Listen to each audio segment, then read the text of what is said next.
Respiration करत असताना जेव्हा आपण इनहेल करतो तर इनहेल करताना हा जो श्वास आपण घेतो तो वायू आपल्या नेझल कॅव्हिटीमध्ये, नंतर फॅरिंग्समध्ये, नंतर लॅरिंग्समध्ये, ट्रॅकिया म्हणजे विंड पाईपमध्ये, नंतर ब्रॉन्कायमध्ये, नंतर ब्रॉन्क्युअलमध्ये आणि ब्रॉन्क्युअल नंतर तो अल्व्हिओलसमध्ये म्हणजे वायुकोशात जात असतो.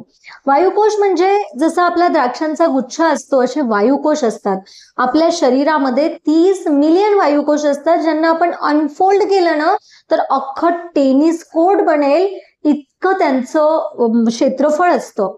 आणि यातनं मग काय होतं की या वायुकोशाच्या भोवती जे आवरण असतं ते फार झिरमिरीत असतं आणि त्याच्या भोवती केशवाहिन्यांचे म्हणजे ब्लड कॅपिलरीजचं जाळं असतं, रिच नेटवर्क असतं.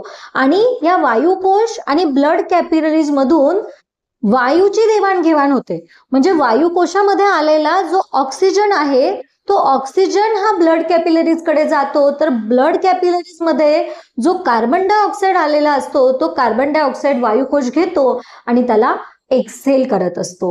ऑक्सिजनच्या माध्यमातून आपण जे श्वसन करतो त्याला आपण एरोबिक रेस्पिरेशन म्हणतो. मग अनाएरोबिक रेस्पिरेशन कोणते?